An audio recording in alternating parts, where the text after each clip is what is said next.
Hello বন্ধুরা, Indian temples tour চ্যানেলে আপনাদের সকলকে স্বাগত। আমরা চলে এসেছি আরও একটি নতুন ভিডিওর সাথে। আষাঢ় মাসের শুক্লপক্ষের একাদশী তিথিতে দেবশয়নী একাদশীর ব্রত পালন করা হয়। ধর্মীয় বিশ্বাস অনুসারে এই দিনে ভগবান বিষ্ণু দেবী লক্ষ্মীর সঙ্গে 4 মাসের জন্য মহাজাগতিক নিদ্রায় প্রবেশ করেন। ভগবানের এই নিদ্রায় প্রবেশের সাথে সাথে চাতুর্মাস একটি 4 মাস ব্যাপী পবিত্র পর্ব শুরু হয়। শাস্ত্রে এই দিনটির বিশেষ তাৎপর্য রয়েছে। এর শুরু থেকে শেষ পর্যন্ত সমস্ত শুভ উৎসবমূলক কার্যকলাপ স্থগিত রাখা হয়। বিশ্বাস করা হয় যে এই সময়ে ভগবান শিব বিশ্ব শাসনের দায়িত্ব গ্রহণ করেন। আসুন জেনে নেওয়া যাক এই বছর দেবশয়নী একাদশী কবে পালিত হবে এবং এই দিনে কোন কোন কার্যকলাপগুলি শুভ বলে বিবেচিত হয়। হিন্দু পঞ্জিকা অনুসারে আষাঢ় মাসের শুক্লপক্ষের একাদশী তিথি 2026 সালে 24শে জুলাই অর্থাৎ শুক্রবার সকাল 9:12 শুরু হবে। এই তিথি 25শে জুলাই অর্থাৎ শনিবার সকাল 11:34 শেষ হবে। উদয় তিথি অনুসারে 25শে জুলাই অর্থাৎ শনিবার দেবশয়নী একাদশী পালিত হবে। এই দিনে পূজার শুভ সময় হল সকাল 7:21 থেকে সকাল 9:03 পর্যন্ত। 26শে জুলাই অর্থাৎ রবিবার উপবাস ভঙ্গের সময় বা পারণের সময় হল ভোর 5:39 থেকে সকাল 8:22 পর্যন্ত। দেবশয়নী একাদশীর দিনে ভগবান বিষ্ণুকে গুড় ও ভাজা ছোলা নিবেদন করুন। বিশ্বাস করা হয় যে এমনটা করলে তার দিব্য কৃপা লাভ হয়। দেবশয়নী একাদশী সেই দিনটিকে চিহ্নিত করে যেই দিন ভগবান বিষ্ণু যোগনিদ্রায় প্রবেশ করেন। তাই তাকে পঞ্চামৃত অর্পণ করা অত্যন্ত শুভ বলে মনে করা হয়। এই দিনে হলুদ রঙের জিনিসপত্র দান করুন এবং ভক্তিভরে ওং নমো ভগবতে বাসুদেবায় মন্ত্রটি জপ করুন। ভগবান বিষ্ণুর আশীর্বাদ লাভের জন্য বিষ্ণু চালিসা বা বিষ্ণু সহস্র নাম পাঠ করাও অত্যন্ত ফলপ্রসূ বলে মনে করা হয়। দেবশয়নী একাদশীতে জল অর্পণ করে এবং ঘিয়ের প্রদীপ জ্বালিয়ে কলা গাছের পূজা করুন। বিশ্বাস করা হয় যে এই প্রথা সুখ সমৃদ্ধির পাশাপাশি দাম্পত্য জীবনে সম্প্রীতি নিয়ে আসে। এবার জেনে নেওয়া যাক শয়ন একাদশীর মাহাত্ম্য। মহারাজ যুধিষ্ঠির বললেন, হে কৃষ্ণ, আষাঢ় মাসের শুক্লপক্ষের একাদশীর নাম কি? এর মহিমাই বা কী তা আমাকে কৃপা করে বলুন। শ্রীকৃষ্ণ বললেন, ব্রহ্মা এই একাদশী সম্পর্কে দেবর্ষি নারদকে যা বলেছিলেন আমি সেই আশ্চর্যজনক কথা আপনাকে বলছি। শ্রী ব্রহ্মা বললেন, হে নারদ, এই সংসারে একাদশীর মতো পবিত্র আর কোনো ব্রত নেই।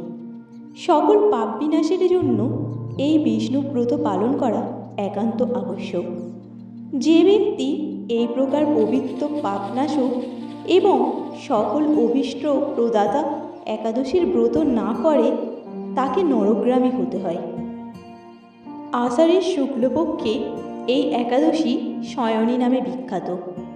শিব ভগবান ঋষিকেশের জন্য এই ব্রত পালন করতে হয়।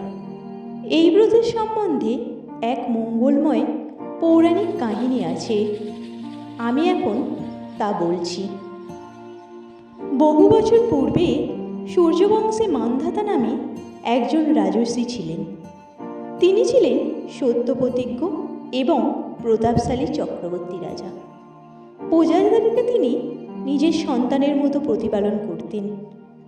সেই রাজ্যে কোনো রকম দুঃখ, রোগব্যাধি, দুর্ভিক্ষ, আতঙ্ক, খাদ্যাভাব অথবা কোনো অন্যায় আচরণ ছিল না।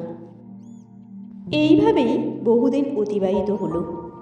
কিন্তু এক সময় হঠাৎ দৈব দুর্বিপাকে ক্রমাগত 3 বছর সেই রাজ্যে কোনো বৃষ্টি হয়নি। দুর্ভিক্ষের ফলে সেখানে দেবতাদের উদ্দেশ্যে দানমন্ত্রের স্লাহা স্তধা ইত্যাদি শব্দও বন্ধ হয়ে গেল। এমনকি বেদপাঠও ক্রমাগত বন্ধ হল। তখন প্রজারা রাজার কাছে এসে বলতে লাগলো, মহারাজ, দয়া করে আমাদের কথা শুনুন। শাস্ত্রে জলকে নার বলা হয়, আর সেই জলে ভগবানের অয়ন অর্থাৎ নিবাস। তাই ভগবানের এক নাম নারায়ণ। মেঘরূপে ভগবান বিষ্ণু সর্বত্র বাড়িবর্ষণ করেন। সেই বৃষ্টি থেকে অন্ন এবং অন্ন খেয়ে প্রজাগণ জীবন ধারণ করেন। এখন সেই অন্নের অভাবে প্রজারা ক্ষয়প্রাপ্য হতো। অতএব হে মহারাজ, আপনি এমন কোনো উপায় অবলম্বন করুন যাতে আপনার রাজ্যে শান্তি এবং কল্যাণ সাধন হয়। রাজা মান্ধাতা বললেন, তোমরা ঠিকই বলেছ।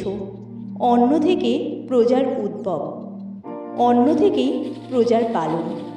তাই অন্নের অভাবে প্রজারা বিনষ্ট হয়। আবার রাজার দোষেও রাজ্য নষ্ট হয়। আমি নিজের বুদ্ধিতে আমার নিজের কোনো দোষ খুঁজে পাচ্ছি না। তবুও প্রজাদের কল্যাণের জন্য আমি আপ্রাণ চেষ্টা করব। তারপর রাজা ব্রহ্মাকে প্রণাম করে সৈন্যসহ বনে গমন করলেন। সেখানে প্রধান প্রধান ঋষিদের আশ্রমে ভ্রমণ করলেন। এভাবেই একদিন তিনি ব্রহ্মার পুত্র মহা তেজস্বী অঙ্গিরা ঋষির সাক্ষাৎ লাভ করলেন।